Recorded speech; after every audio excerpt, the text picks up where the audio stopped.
അതല്ല അതാ ആണ് ഉണ്ടാക്കിയത് എന്ന് വേറൊരു ചർച്ച. മുആവിയ റളിയല്ലാഹു അൻഹു ആണ് അതാ അല്ല, മുആവിയ റളിയല്ലാഹു അൻഹു ആണ് ഉണ്ടാക്കിയത് എന്ന് രണ്ടാമത്തെ ഒരു മസ്അല. എന്നിട്ട് മഹാനായ ശാഫിഈ ഇമാം പറയുകയാണ്, ഫഅയ്യുഹുമാ കാന ഫൽഅംറു അല്ലദീ അലാ ഹദി റസൂലില്ലാഹി സ്വല്ലല്ലാഹു അലൈഹി വസല്ലം അഹബ്ബ ഇലയ്യ. എന്താ പറയുന്നത്? അവർ രണ്ടിൽ ആര് നടപ്പിലാക്കിയ ബാങ്ക് ആയിരുന്നാലും അല്ലാഹുവിന്റെ റസൂലിന്റെ കാലഘട്ടത്തിൽ ഉണ്ടായിരുന്ന ആ കാര്യം അതേതാണോ ആ കാര്യമാണ് എനിക്ക് ഏറ്റവും ഇഷ്ടം എന്ന് ശാഫിഈ ഇമാം അവിടുത്തെ ഉമ്മിൽ രേഖപ്പെടുത്തിയിട്ടില്ലേ? ആര് നടപ്പിലാക്കിയ ബാങ്കായാലും ശരി, ഉസ്മാൻ റളിയല്ലാഹു അൻഹു ആയാലും മുആവിയ റളിയല്ലാഹു അൻഹു ആയാലും ആര് നടപ്പിലാക്കിയ ബാങ്കാണെങ്കിലും എനിക്ക് ഏറ്റവും ഇഷ്ടം റസൂലിന്റെ കാലഘട്ടത്തിലുണ്ടായിരുന്ന ബാങ്കാണ്. ഇതാരാ പറഞ്ഞത്? ശാഫിഈ ഇമാം. അപ്പൊ ചില ആളുകൾ ഞാൻ പറയുന്നത് എന്താ, ഫസബത്തൽ അംറു അലാ ദാലിക്കാന്ന് ബുഖാരിയിലില്ലേ സൽഫി? ഉപര ചോദ്യ. ഫസബത്തൽ അംറു അലാ ദാലിക്കാന്ന് പറഞ്ഞാൽ എന്താ? ആ കാര്യം പിന്നെ മുസ്ലിം ലോകത്ത് ഇജ്മാ ആയി എന്നാണ്. അപ്പൊ ഇജ്മാ ആയി കഴിഞ്ഞ ഒരു കാര്യത്തിന് എതിര് പറയാല് ഖർഖുൽ ഇജ്മാഇ ഹറാം എന്നല്ലേ? ഇജ്മാഇനെ എതിർക്കൽ ഹറാമല്ലേ? കുഫറിലേക്ക് വരെ എത്തുന്ന സംഗതിയാണല്ലേ ഉസൂലിന്റെ കിതാബുകളിലൊക്കെ ഉള്ളത്. ഉപരി പഠിപ്പിക്കുക എങ്കിൽ പഠിച്ചു വെച്ചോ. എങ്കിൽ ഈ ഇജ്മാഇനെ പൊളിക്കുകയാണോ ശാഫിഈ ഇമാം ചെയ്തത്? ശാഫിഈ ഇമാം എന്താ പറഞ്ഞത്? ആര് നടപ്പിലാക്കിയതായാലും വേണ്ടില്ലേ അല്ലാഹുവിന്റെ റസൂലിന്റെ കാലഘട്ടത്തിലുള്ളതായ എനിക്കിഷ്ടം. അപ്പൊ ചിലഞ്ഞിപ്പോ വന്നിട്ട് എന്താ പറയാന്നറിയോ? മൗലവിക്കുണ്ടോ വിവരം? കിതാബ് പഠിക്കണം മൗലവി. പഠിക്കാതെ വിളമ്പരുത് നമുക്ക് എന്നോട് പറയില്ല. വിളമ്പിയാൽ ആരാന്ന് നമുക്ക് കാണാം ഇൻഷാ അല്ലാഹ്. നിങ്ങൾ നോക്ക് എന്താ ഉപരി പറയുന്നത്. എന്താണ് ശാഫിഈ ഇമാം പറഞ്ഞതിന്റെ താല്പര്യം? ഒരു ഗ്ലാസ് പാലും ഒരു ഗ്ലാസ് ജ്യൂസും കൊടുന്നു വെച്ചിട്ട് ഒരാൾ പറയുന്നു എനിക്ക് ഈ പാലാണ് ഏറ്റവും ഇഷ്ടം എന്ന് പറഞ്ഞാൽ ജ്യൂസ് വെറുപ്പാന്നുണ്ടോ?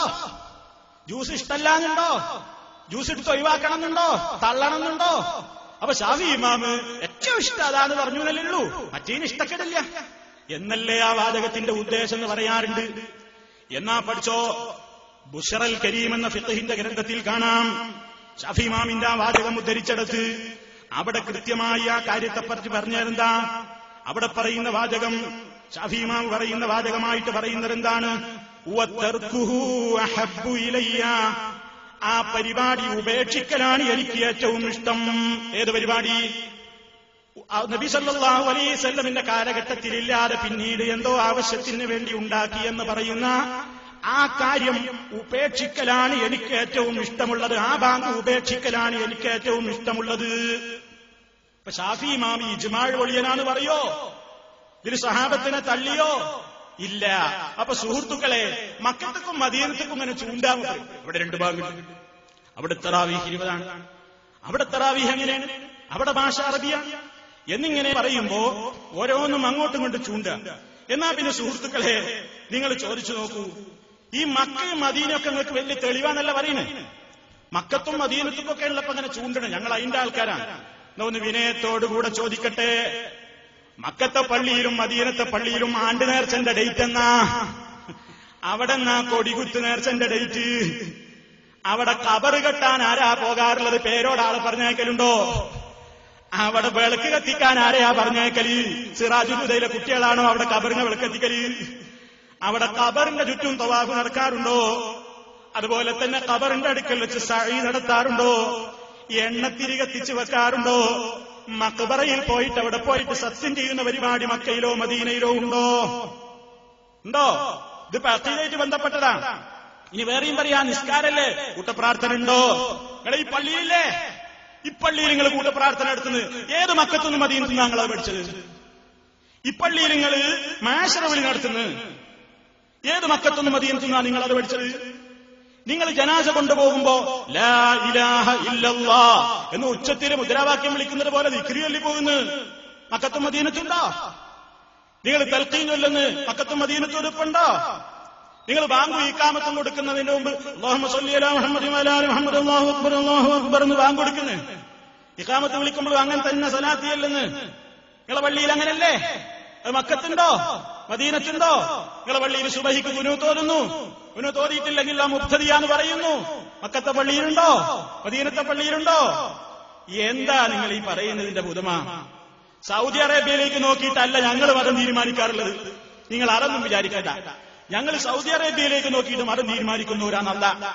ഞങ്ങൾ അല്ലാഹുവിന്റെ റസൂല് പറഞ്ഞതുപോലെ വിശുദ്ധ ഖുർആനും ഹദീസും എന്താണോ പഠിപ്പിക്കുന്നതെങ്കിൽ, സ്വഹാബത്ത് എന്താണ് ഐക്യകണ്ഠേന പഠിപ്പിച്ചതെങ്കിൽ അത് സ്വീകരിക്കുന്ന ആളുകൾ തന്നെയാണ്. മക്കയും മദീനയും അവനാനിക്ക് ആവശ്യമുള്ളടത്തൊക്കെ ചൂണ്ട, അവനാനിക്ക് ആവശ്യമുള്ളതിൽ മക്കവും മദീനൊക്കെ ചൂണ്ട.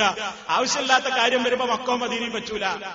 ഈ അപകടം മണത്തറിഞ്ഞിട്ടാണ് ഈ നാട്ടിലെ ആളുകൾക്കൊക്കെ ബഹുമാനിക്കപ്പെടുന്ന സദഖത്തുള്ള മുസ്ലിയാര് അദ്ദേഹത്തിന്റെ സമ്പൂർണ്ണ ഫതാവയിലൂടെ പേരോടന ഒരു കാര്യം പഠിപ്പിച്ചിട്ടുണ്ട്. ഈ സമ്പൂർണ്ണ ഫതാവയുടെ 256 പേജിൽ നിന്ന് ഞാനൊരു കാര്യം വായിക്കാം. ഇതാരായി ഫത്വ കൊടുത്തത്? കെ സദഖത്തുള്ള മുസ്ലിയാർ. അദ്ദേഹത്തിന്റെ സമ്പൂർണ്ണ ഫതാവയിൽ പറയാണ്, ശ്രദ്ധിച്ചോണേ, നജ്ദിയൻ ഭരണമുള്ള മക്കയിലെയും മദീനയിലെയും നടപടി തങ്ങളുടെ വാദങ്ങൾക്ക് ലക്ഷ്യമാക്കുന്ന ആധുനിക സമസ്തക്കാർ അവിടങ്ങളിലെ പുത്തൻ നടപടികളെ പരോക്ഷമായി ന്യായീകരിക്കുകയല്ലേ ചെയ്യുന്നത്? ഖബർ സിയാറത്ത് വേളയിൽ കൈപൊക്കി പ്രാർത്ഥിച്ചുകൂടെന്നും സ്ത്രീകളെ ജമാഅത്തുകളിൽ പുരുഷന്മാരോടൊന്നിച്ച് പള്ളികളിൽ പങ്കെടുപ്പിക്കുകയാണ് വേണ്ടതെന്ന് വാദിക്കും